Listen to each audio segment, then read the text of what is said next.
Posible raw na iharap ng prosekusyon bilang rebuttal witness sa impeachment trial si Chief Justice Renato Corona, ang pinsang buo ni Cristina Corona na si Ana Basa. Ano naman ang masasabi ng depensa sa planong yan ng prosekusyon? Narito po ang report. Kung haharap si Ginang Cristina Corona bilang defense witness sa impeachment trial ng kanyang asawang si Chief Justice Renato Corona, posibleng ihabol daw na bagong testigo ng prosekusyon ang pinsang buo ni Ginang Corona na si Ana Basa. Sa panayam kasi ng pahayagang Philippine Daily Inquirer kay Ana Basa, lumalabas na may alam daw siya patungkol sa Basa Guidote Enterprises Incorporated o BGEI, ang korporasyong pag-aari ng pamilya ni Ginang Corona, kung saan nangutang umano si Chief Justice Corona ng 11 million pesos para bumili ng mga ari-arian. Ang korporasyon ding ito ang may-ari umano ng mahigit 30 million pesos na nakita ng prosekusyon sa ilang bank account ng punong maestrado, pero winidro niya sa mismong araw na inimpeach siya ng Kamara. Wala naman na masama na ipresenta si Ana Basa kung kakailangan.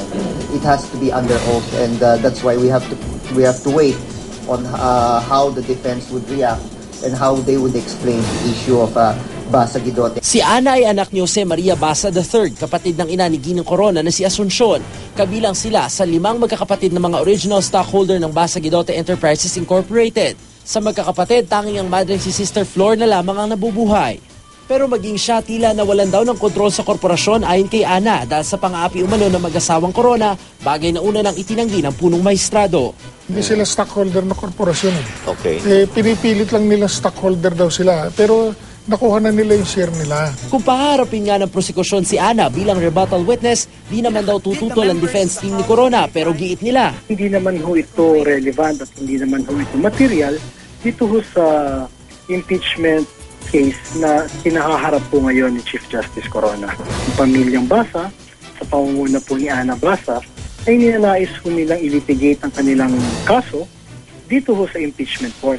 Sa isa namang radio interview, sinabi ni Chief Justice Corona na tinangka raw siyang kumbinsihin noong nakaraang taon ni Senator T.G. Ginggona na makipaghati ng termino kay Supreme Court Associate Justice Antonio Carpio. Pagkakain namin, parang pinropose sa akin ni, what do you think about retiring early and then sharing your term with